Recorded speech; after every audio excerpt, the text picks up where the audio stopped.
Marla Runyan, welcome to the Trips and Global on Wheels podcast hour. Thank you for having me. I'm happy to be here. So Marla Runyan holds 3 national titles in the 1500 meter event and was ranked number 1 in the United States in the 5K and marathon distances in 2002. Additionally, she is a 2-time Olympian, USA Indoor 3,000 meter champion, and placed 10th in the 1500 meter race at the 1999 World Outdoor Championships. Runyan holds records in the 20K all-female marathon, 500 meter, and heptathlon events.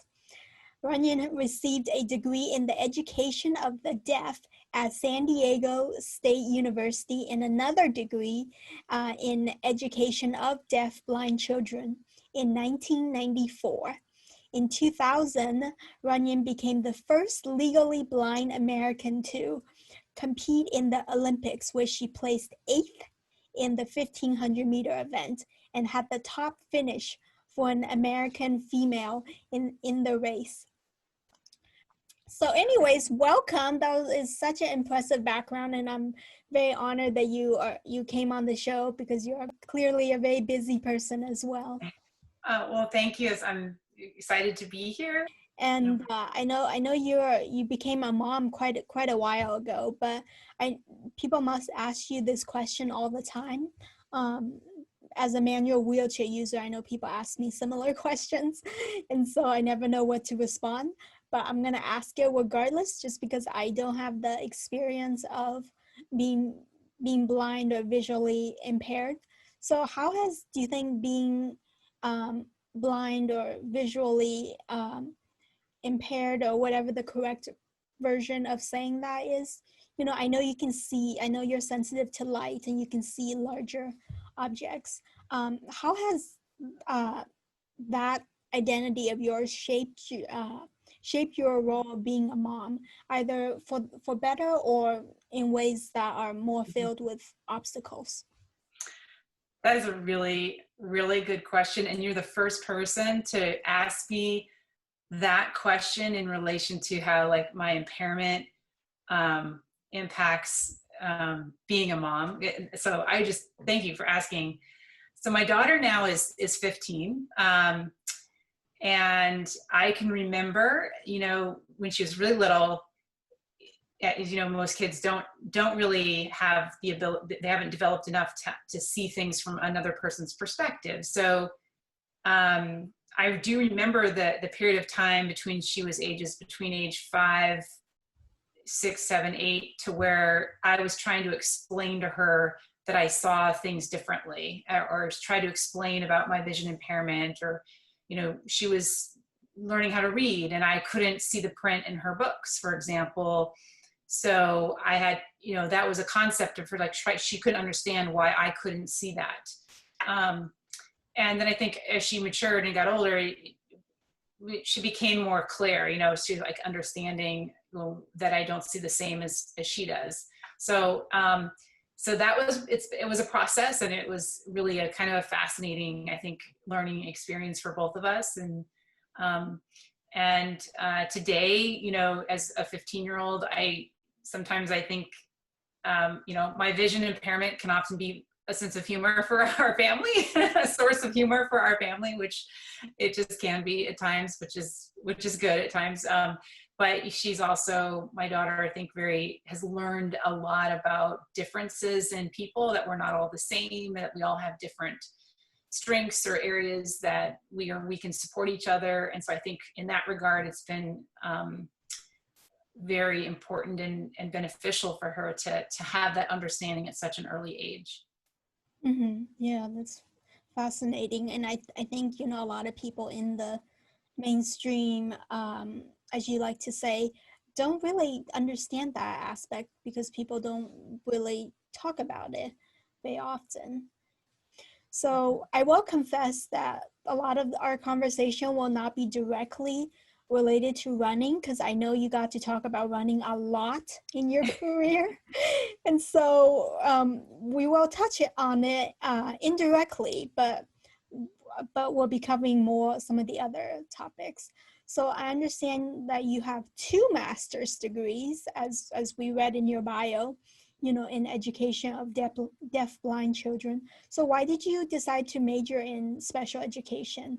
What did you want to do with it initially? Yeah, that's a great question. I went to college in the late 80s, early 90s, and didn't declare my major for a couple of years. And I just started developing an interest in learning American Sign Language, and even though I'm visually impaired. And then I actually had a friend back in the Paralympics. He himself was deafblind, and I could communicate with him by signing into his hands.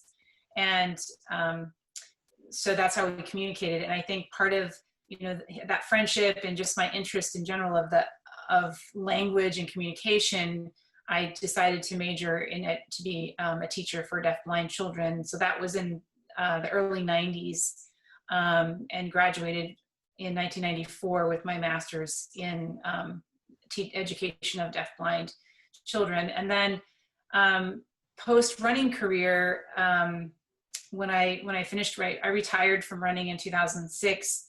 I ended up going back to school and got a second master's to be a teacher for the blind and visually impaired. So a lot of that had to do with how licensing is done throughout the state and through the country in general, and that to be able to be a teacher in certain areas of special education, you need specific licenses. And my initial license, even though it was in deaf blindness, was not, I was not able to just teach blind and visually impaired students. And so I needed to go back and do another program. So I did a second master's program and felt like I really, really completed even my initial program, kind of really, really complemented it well. And then I was a teacher for the blind and visually impaired in Oregon for a number of years before moving out here to Massachusetts, where I also continued to teach for a while, and then moved into the field of digital accessibility. So it's been quite a journey. Something you said in another podcast as well, which is, the ADA passed when you were in college, and you were saying that even though you were prepared to and was always working as hard as you possibly could to compensate your sight loss, there were clearly other things that infrastructurally or Yes. attitudinally could have been improved to equal out the playing field. And the ADA made you realize that. You said that better than I did. No, you said that so well. I'll just reiterate, I was a junior in college when the ADA passed in 1990. And I even remember like my mom and I talking about it. It had never occurred to me.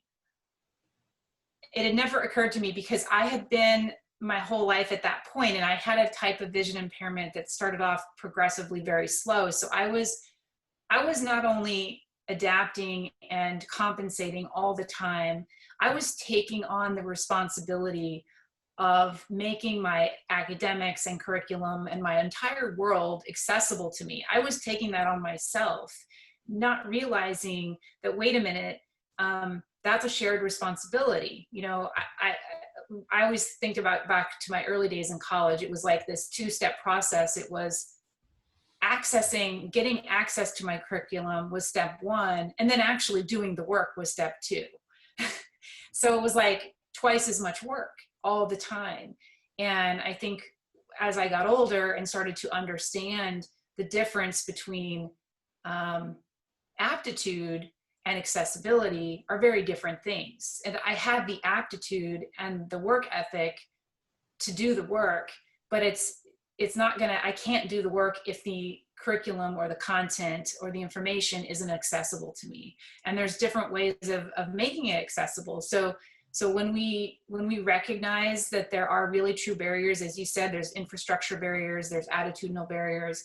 When we start to take those away and break them down or take them away, it opens up a whole all this possibility. It also makes then I don't have to do a two-step process anymore. I can just focus on doing the work, rather than first figuring out how I'm gonna, oh, I've got this textbook that I can't see. I've got to get it. I got to hire a reader, or I've got to scan it and then convert it to a text document, whatever the process is that I'm familiar with because I've done it my whole life. When we share in creating an accessible world, whether it's the physical environment, whether it's a classroom, whether it's the digital environment, we're creating and opening up doors so that we can all be a part of the same community, and we can all be able to put our energy and our resources and ourselves into being the best we can be, rather than having to work so hard just to get in the room. Exactly. And I think this segues really well onto the next thing I want to talk about with you, which is digital accessibility. So I know you are or were a digital accessibility services team leader for Perkins Technology Innovation Division. So what kind of work did you do with them exactly, to make the digital platforms more accessible for people with disabilities? Sure. So I was the director of digital accessibility at Perkins School for the Blind, and we were a consulting group known as Perkins Access. And my team and I, we would help clients. We would help them by reviewing their websites or mobile apps or electronic documents, any type of digital product, and let them know where the accessibility barriers were, and as well as give them the guidance and support to fix them. So website accessibility has really kind of become up and, has really risen to the surface and been very relevant, especially now with us being in this fully digital world as we are now with the pandemic. But even prior to prior to COVID-19, so much of our daily life, our employment life, our educational day-to-day is happening through technology, through the internet, through websites, through applications, through email, and everything else. So if you think about the ADA and think about everyone, I think has, I think when people hear about, they hear about the ADA, the thing they think about is, oh, like ramps into buildings, which of course are vitally important. It's building, being able to get into in physical spaces, but really the ADA is so much more than that. It's about being able to access the goods and services of an entity, of an educational institution, or of a business, right? And so it's about being able to be a consumer of products and services, whether in person, yes, but also online. So if I go to a website where I want to buy a product, or I want to learn about something, or I want to, pay a bill, I want to pay bills, or get my daughter's homework assignment, or go to the city website to look at my property tax statement, or whatever it might be. All of that is digital now. So digital accessibility is about knowing how to build those digital products in a way that makes them usable for everyone. And for people like me who use assistive technology, I use a screen reader and I use screen magnification to use the internet and to use the computer in general. There's a way to build your product so that it's compatible with my assistive technology. So whether I'm using a screen reader or not, I can still fill out your form. I can still buy your product, whatever it might be. I can still, pay a bill online. So digital accessibility, I always say, is about creating products that we can all use. And that's really the goal. And if you think about it, why would you not do it? If the goal is, when you have a website or you're selling services or products, you want to have the largest customer base possible. You want to be able to reach as many consumers as you can. And to do that is to create a website. Create all your products should be accessible, but your website should be accessible, your mobile apps and so forth. Because if you do that, you're opening up that opportunity, you're taking away those barriers and allowing people like myself to be your customer. Mm-hmm. Yeah, those are great points. So it's clear that you're a big supporter of digital accessibility. What do you think everyday people can do to make their digital contents more accessible, to people of all abilities and disabilities? And as we get more immersed into the digital world, and will be even more so moving into the future, more and more people having a bigger presence and identity online. And so how can we nourish those friendships as much as possible through the various, despite the different abilities, disabilities, and what other differences there may be? Well, there's a lot of different ways to learn about digital accessibility and what that means. And you can go to the Web Content Accessibility Guidelines, which is, the acronym is WCAG or WCAG. And the WCAG it's a set of guidelines, and within each guideline you have what's known as the success criteria. And these are the very specific, I'll call them standards. It's not always the right language. They're known as criteria, but this is the very specific standards of how to build accessible digital products. So I'll just use a very basic example. Is like, one of the standards is to have predictable and consistent navigation on your website. Well, who doesn't benefit? We all benefit from that. Have you ever been to a website, you can't figure out how you landed on a certain page and how to find the page again, or where you are, or how to go back? So just think about, how that is a benefit to everybody, not just people with disabilities, but to have consistent and predictable navigation on your website is an accessibility standard. We often don't realize that, but it can be that simple.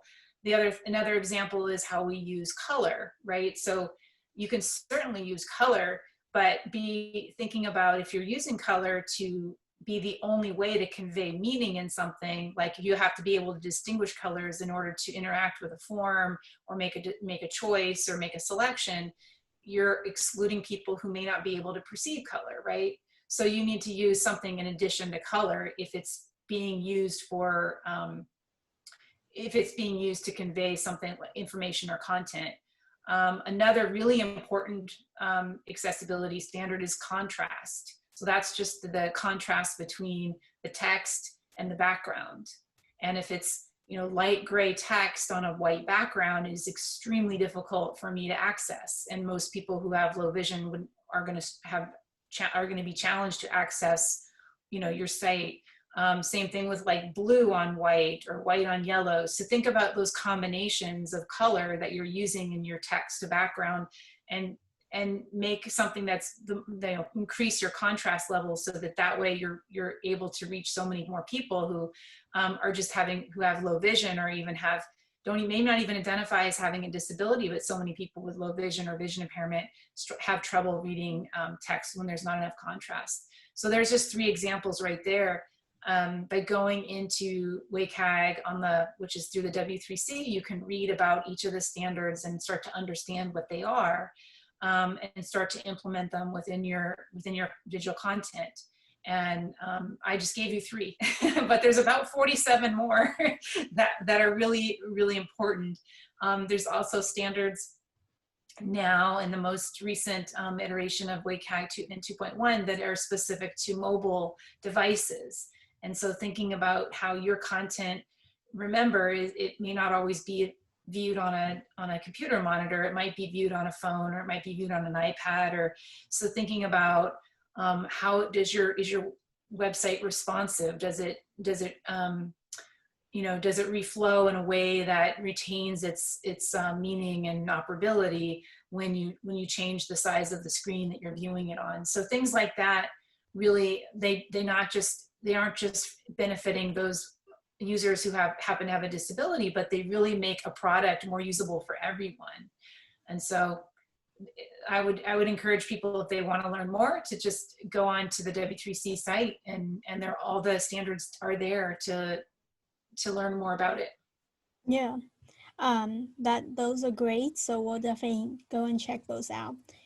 I learned a lot from you during prior to this interview while doing some research, because even as a person with a disability, like I said, I have a mobility disability, and I use a manual wheelchair, and trying to get a startup company going, even as a person with a disability, you don't just automatically know these things, because there are so many different types of disabilities out there.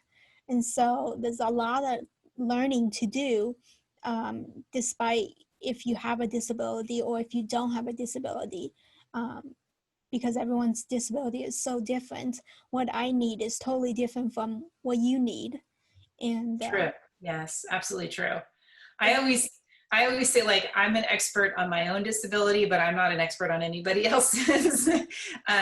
We are so diverse as a community, but if you think about, if we bring all of our life experience together collectively, we're so incredibly powerful as a community and have a lot to educate so many, the world on. If we bring all of our experiences and perspectives together, it makes us that much, more knowledgeable and stronger as a community.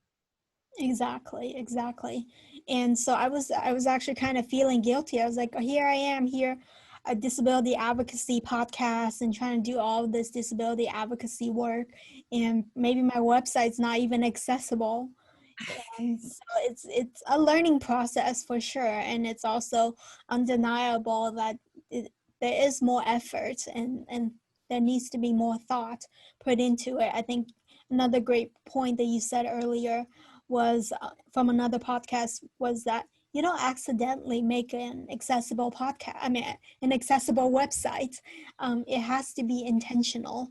And so when people ask you, you were saying, when people ask you about if their website's accessible or not, chances are it's not, because if they hadn't thought about it until then. You're So right.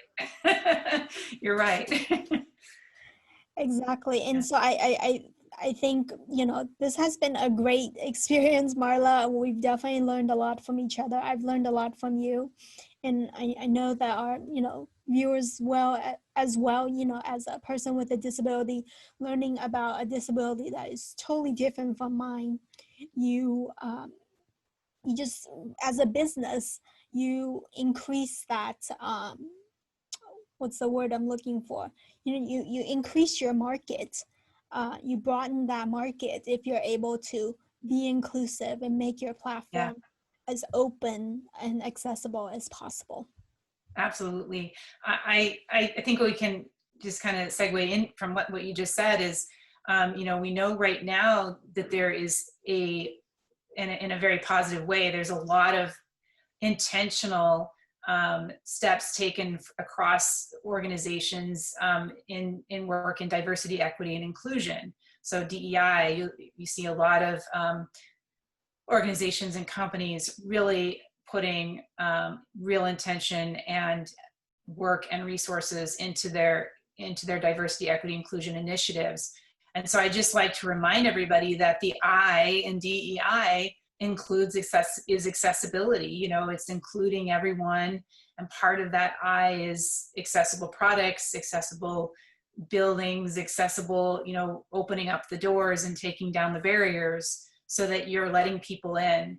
And I think sometimes we may not realize that people with disabilities should be part of your DEI initiatives, as you're looking ahead and thinking about what real steps you can take. The one thing I really appreciate about digital accessibility is that it is a real tangible change. It's a measurable change, and it has such significant impact for users in a positive way. Because I always say that if I go to a website, I know instantly, I know within seconds how accessible the site will be for me. And then I know, and I can also tell if a company has put real effort into accessibility. Even if it's not perfect, I can tell if there's been an effort. And that goes a long way. It goes a long way to know that there was some effort there, with recognizing that it may not be 100%, but the effort was there. And so even though for a lot of people who don't have disabilities don't think about digital webs, accessible websites and accessible products, they just kind of go to sites and take it for granted that they can use and see everything on the screen and use a mouse and buy what they want to buy or read what they want to read. I think you have to realize that for the rest of us, or for many of us who use assistive technology, that's not how the digital world is. It's, I get to go to this site and I might be able to buy a product from this particular company, but I don't have any option to buy from this other company because they didn't build it accessible. So the options become much smaller. Same, for apps as well, the apps on my phone. I know which ones work well with my screen reader, and I know which ones I just can't use. So my options become much smaller. And so thinking about that in the terms of your DEI work, you have an opportunity to really open up your services and your products to a broader consumer base when you adopt a digital accessibility initiative within your organization. Mm-hmm. Exactly. Great points, Marla. Thank you so much for coming on and doing this interview. Like I said, I've learned a lot, and I'm sure others will as well. And so we appreciate you for taking time out of your schedule, your busy schedule, and enjoy Boston. I'm sure it's cold up there.